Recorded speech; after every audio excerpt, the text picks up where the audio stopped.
Hello बच्चों, आपका स्वागत है हमारे YouTube channel science classes Karaudi कला में। महत्वपूर्ण प्रश्नों की सीरीज जो क्लास 10 बोर्ड परीक्षा के महत्वपूर्ण प्रश्नों की सीरीज चल रही थी, उसका ये अगला प्रश्न संख्या 31 है कि मोहन की मां उससे 26 वर्ष बड़ी है, उनकी आयु का गुणनफल अब से 3 वर्ष पश्चात 360 हो जाएगी। मोहन की वर्तमान आयु ज्ञात कीजिए। हमें क्या करना है कि मोहन की वर्तमान आयु ज्ञात करना है। यहां दिया है कि मोहन की जो मां है मोहन से कितने वर्ष बड़ी है, 26 वर्ष बड़ी है। तो यही क्या करना है, हमें मोहन की वर्तमान आयु रोहन की वर्तमान आयु ज्ञात करना है। तो चलिए हम इसको क्या करते हैं, हल करते हैं। यहां लिखते हैं माना रोहन की वर्तमान आयु, माना रोहन की वर्तमान आयु बराबर x वर्ष। रोहन की वर्तमान आयु कितनी है, x वर्ष तथा मां की वर्तमान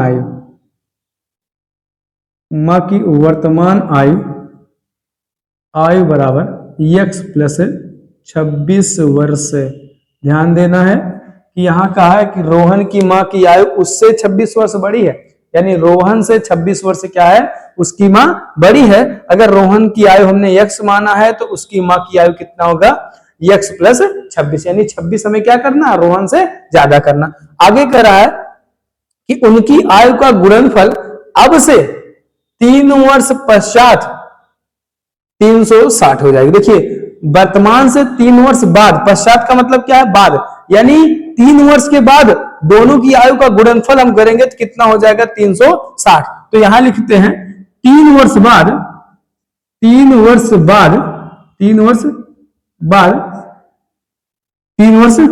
तो 3 वर्ष बाद भैया रोहन की आयु कितनी होगी, रोहन की आयु बराबर, देखिए x प्लस कितना करना है, 3, यानी 3 जोड़ना है, 3 वर्ष।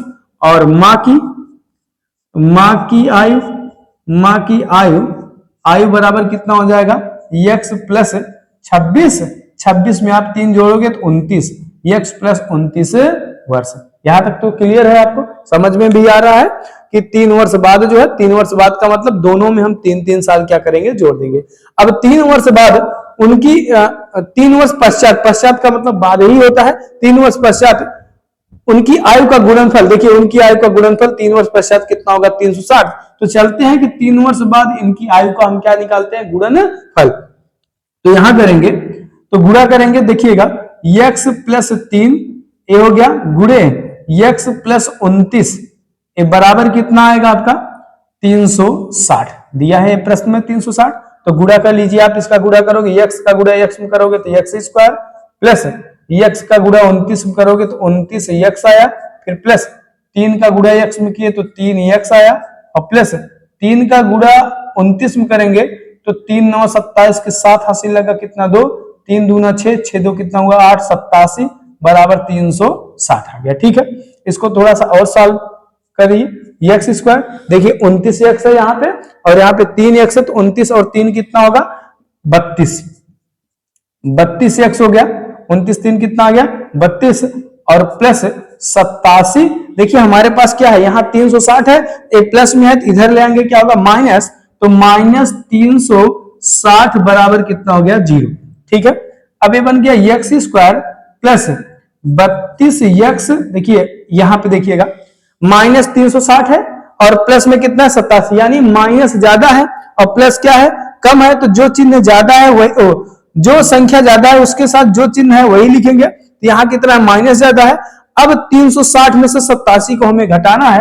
ये देखिए 360 में से 87 आप घटा लीजिए, 10 में से 7 जाएगा, 3 आया, यहाँ बचा 5, 15 में से 8 गया, 8 7 15, यहाँ 2 बचा, तो हमें कितना मिल गया, 273 बराबर कितना हो गया, 0। यानी अब हमें क्या मिल गया, एक द्विघात समीकरण प्राप्त हुआ। अब इस द्विघात समीकरण को जब हम सॉल्व करेंगे तो यहां से x का मान मिलेगा और यही x का मान ही रोहन की वर्तमान आयु हो जाएगी, और x में 26 जोड़ देंगे तो किसकी आयु आ जाएगी, उनकी माँ की। तो चलिए हम इसको क्या करते हैं, सॉल्व करते हैं। यानी द्विघात समीकरण को सॉल्व करना है तो हमें 273 का फैक्टर करना है, और उसमें दो संख्या ऐसे ले आनी है कि गुणा करने पर 273 आ जाए और जोड़ने पर या घटाने पर हमें 32 प्राप्त हो। ठीक है, तो हम 273 का यहाँ फैक्टर कर लेते हैं। 273 का इस 3 से काटेंगे तो 3 9 27, 3 एकम 3, 7 से काट देते हैं तो 7 एकम 7, 2 बचा, 21, 7 त्रिक 21 हुआ। 13 से काट देंगे तो कितना आ जाएगा, यहाँ पे 1 आ गया। तो यहाँ 13 तिया 39 माइनस 7, 39 में 7 निकालोगे तो कितना आएगा, 32, और इसका गुणनफल आप जान रहे हो 273 है। तो यहां लिखते हैं x square plus 39x minus 7x minus 273 बराबर कितना हो गया, 0। ठीक है, यह हम बगल में सॉल्व कर रहे हैं तो कितना हो जाएगा, यहां से देखिएगा इन दोनों से x स्क्वायर और 39x से हम कितना कॉमन कर रहे हैं, x। तो यहां से x कॉमन किए तो कितना बचा, x प्लस 39 बच गया, और माइनस देखिए यहाँ पे इन दोनों में माइनस हम 7 कॉमन किए, तो जब माइनस 7 कॉमन करोगे तो इधर देखिए x बच गया, तो x माइनस x, देखिए जब माइनस कॉमन करोगे तो माइनस क्या होगा, प्लस, x प्लस कितना बच गया, 39, और बराबर कितना हुआ, 0। अब इसमें x प्लस 39, x प्लस 39 आप देख रहे हो दोनों में है, तो हम यहां से कॉमन करेंगे x प्लस कितना 39, और बचा कितना, x बचा, और माइनस 7 बच गया आपका, ये बराबर क्या हो गया, 0। तो इस द्विघात समीकरण को सॉल्व करने पर हमें क्या मिल गया, दो गुणनखंड इसके मिले। अब यहां से हमें x का मान क्या करना, निकालना है। एक बार हम इसको 0 के बराबर करेंगे तो ये देखिए x प्लस 39 बराबर कितना हुआ, 0। तो x बराबर माइनस 39 आएगा, और आपको मालूम है कि कभी भी आयु माइनस में नहीं होती है, इसलिए ये हमारा आंसर नहीं होगा। यहां हम सॉल्व करते हैं, x माइनस 7 बराबर कितना हुआ, 0। तो x बराबर कितना आ गया, 7। तो x किसकी आयु थी, रोहन की। तो यहां लिखेंगे रोहन की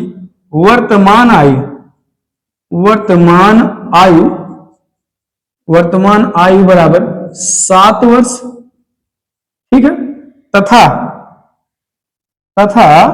उसके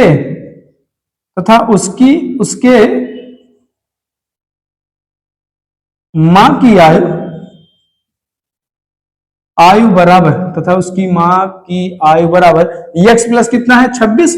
तो x के स्थान पे 7 प्लस कितना भैया, 26, तो 7 6 13, यानी 33 वर्ष जो है इनके मां की आयु। तो ये हमारा एक आंसर ए हो जाएगा, एक आंसर ए।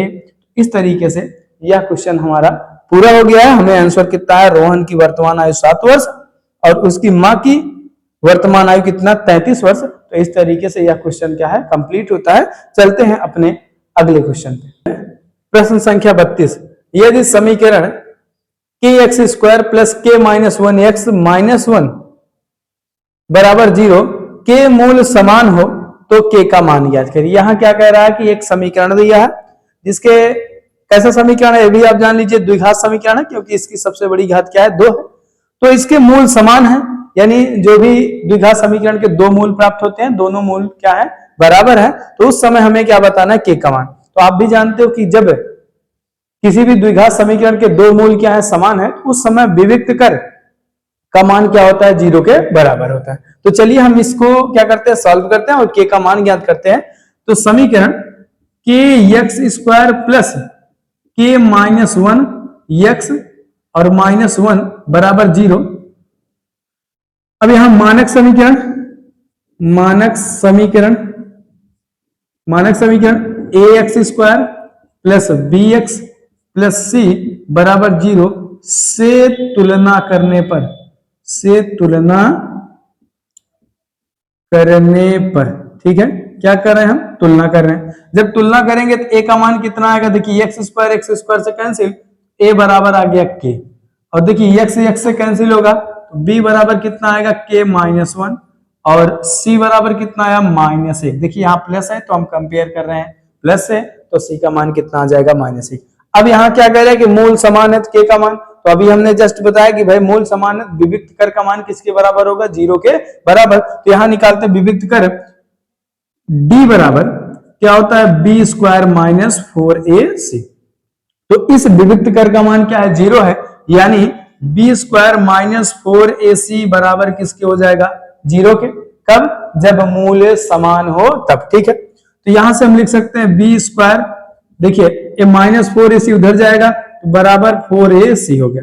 अब यहां से मान रखिए, तो b का मान कितना है k माइनस 1, तो k माइनस 1 का होल स्क्वायर बराबर 4 गुणे a का मान कितना है k है, और c का मान आप देख रहे हो c का मान कितना है माइनस 1 है, तो कितना हो जाएगा यहां से k माइनस 1 का होल स्क्वायर बराबर a माइनस 4 k होगा। ठीक है, यहां तक तो आपको समझ में आ रहा है। k माइनस 1 यानी a माइनस बी का होल स्क्वायर से आप तोड़िए तो कितना हो जाएगा k square plus 1 minus 2k बराबर माइनस 4k। यहां तक तो समझ में आ रहा है। हम क्या करते हैं कि सबको एक तरफ कर लेते हैं। देखिए हमें k का मान बताना है, तो यहां से k का मान निकालना है, तो कितना हो जाएगा k स्क्वायर प्लस 1, देखिए a इधर आएगा तो हम इधर कर लेते हैं, b का मान कितना है k माइनस 1, तो k स्क्वायर 1 का square minus 2k minus 4k। ठीक है, तो यहां से कितना हो जाएगा आपका,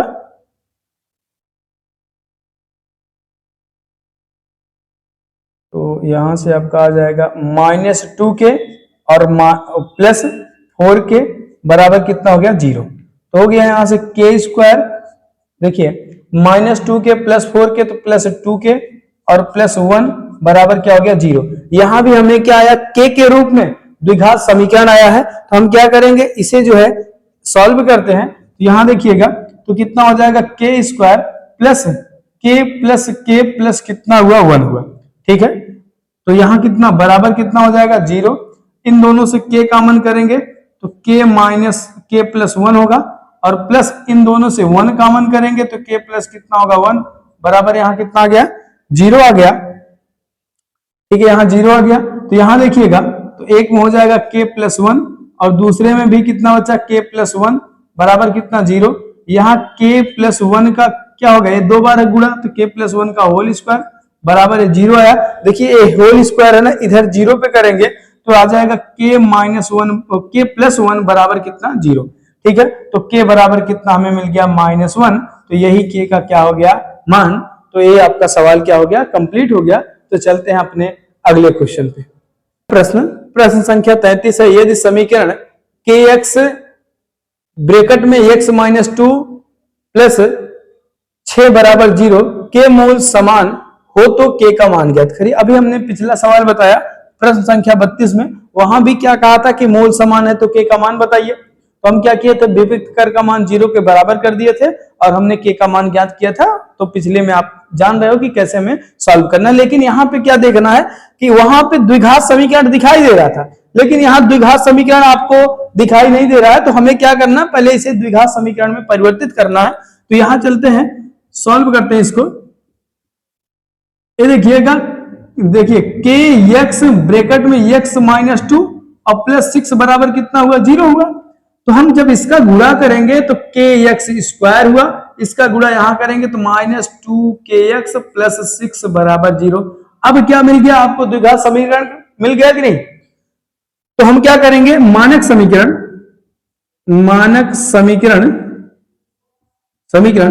ax square plus bx plus c बराबर 0 से क्या करना है तुलना करने पर देखिए जब हम तुलना करेंगे तो कितना हो जाएगा a बराबर k मिल गया, b बराबर माइनस 2k मिल गया और c बराबर कितना मिल गया 6। अब यहां लिखते हैं कि आपको अभी हमने बताया कि जब मूल समान है तो b स्क्वायर माइनस 4ac का मान किसके बराबर है 0 के बराबर है। तो यहाँ b स्क्वायर माइनस 4ac बराबर किसके हो गया 0 के। b का मान कितना है तो माइनस 2k का होल स्क्वायर माइनस 4 गुणे a का मान आप देख रहे हो कितना है k है और c का मान कितना है 6 है बराबर है 0 हो गया। हम इसको इधर करते हैं, इसका स्क्वायर करोगे तो 2 का स्क्वायर 4, k का स्क्वायर कितना k का स्क्वायर हो गया k स्क्वायर हो गया बराबर, देखिए a इधर जा रहा है तो माइनस है तो क्या होगा प्लस में, और 6 चौके कितना हो गया 24, तो 24 किया गया। ठीक है, अब यहां से आप कैंसिल कर सकते हो, 4 से 24 को काट सकते हो, तो के स्क्वायर बराबर 6 के आ गया, एक के से कट जाएगा, के बराबर कितना आ गया 6। यही हमारा क्या हो गया आंसर। इस तरीके से इसका आंसर कितना आ गया आपको 6 प्राप्त होता है। तो चलते हैं अपने सम संख्या 34। दो क्रमागत सम संख्याओं का गुणनफल 528 है, तो संख्या ज्ञात कीजिए। हमें क्या कह रहा है कि दो क्रमागत सम संख्या यानी क्रम से आने वाली सम संख्या का जो गुणनफल है कितना है 528 है, उन संख्याओं को हमें बताना है। तो पहले हम ये समझ लेते हैं कि सम संख्या के बारे में। देखिए जैसे सम संख्या की शुरुआत कहां से है 2, 2 के बाद कौन सी सम संख्या है 4, 4 के बाद कौन सी सम संख्या है 6। तो चलिए यही 3 संख्या से हम समझते हैं। देखिए जब आप उन्हें 2 में 2 जोड़ा तभी तो अगली वाली सम संख्या हमें प्राप्त हुई। फिर हमने 4 में क्या किया, फिर 2 को जोड़ दिया तो अगली वाली सम संख्या हमें प्राप्त हो गई है। यानी अगर हमें क्रमागत सम संख्या ज्ञात करना है तो शुरुआत वाली सम संख्या में 2 जोड़ने से अगले वाली सम संख्या में प्राप्त होती है। तो हम क्या करेंगे, पहली सम संख्या अगर x मानते हैं तो दूसरी कितनी होगी x प्लस 2 होगी। तो यही हमें क्या करना था, समझना था। तो यहां हम चलिए सॉल्व करते हैं इसको। तो ये माना पहली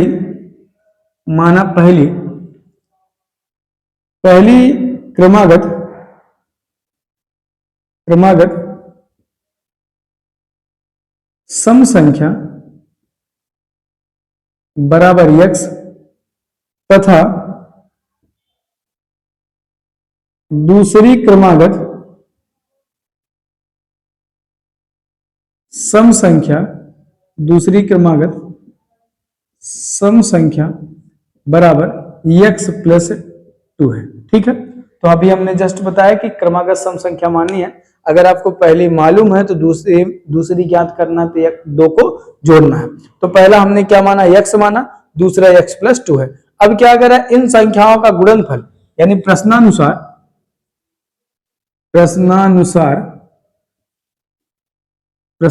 इन संख्याओं का गुणनफल 528 है। x गुणे कितना हो जाएगा, x गुणे x प्लस 2 बराबर 528 आ गया।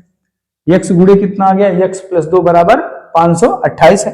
तो गुणा करिए तो x स्क्वायर प्लस 2x, ठीक है, x का गुणा x में x स्क्वायर, x का गुणा 2 में तो 2x बराबर कितना हुआ 528। अब हम इसको इधर ले आते हैं तो x स्क्वायर प्लस 2x और माइनस 528 बराबर 0। तो हमें क्या मिल गया, द्विघात समीकरण मिल गया। अब इसे हमें क्या करना है, सॉल्व करना है।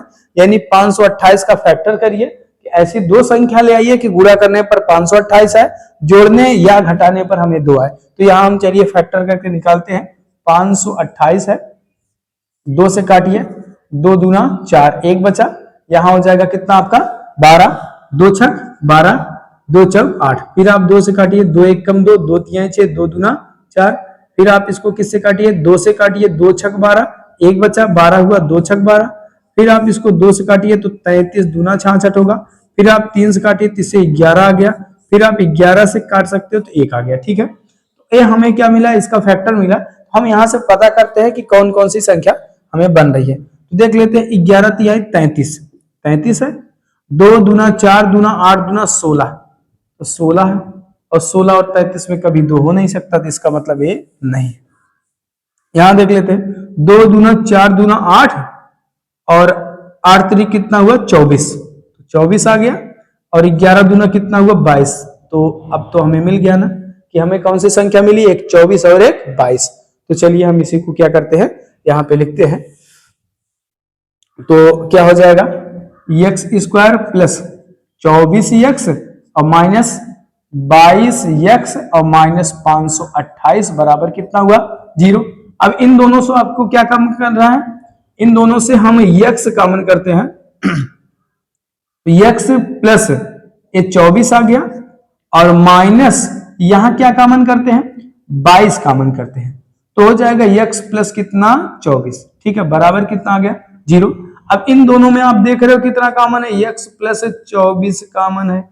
ठीक है, यहां तक तो आपको समझ में आ रहा है ना, x प्लस 24 देख रहे हो दोनों में। बचा कितना, x माइनस 22 बराबर कितना आ गया 0।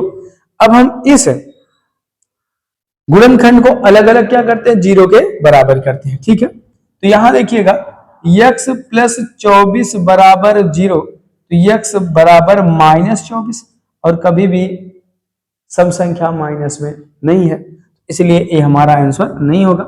यहां देखते हैं x माइनस 22 बराबर 0, तो x बराबर कितना है, ये 22। ठीक है, यानी ये हमें x का मान कितना मिल गया, 22। यानी यहां हम लिखते हैं पहली क्रमागत सम संख्या बराबर क्या है, 22, तथा दूसरी क्रमागत सम संख्या बराबर, ध्यान से देखो, आप पहला x माने थे तो x को हमने 22 लिख दिया, और दूसरा क्या है x प्लस 2, तो 22 x का मान है, और 2 आप जोड़ोगे तो 22 2 कितना आ जाएगा, 24। ये हमारा क्या हो गया आंसर। इस तरीके से यह क्वेश्चन आज कंप्लीट होता है। ठीक है, तो आज के लिए यही तक है।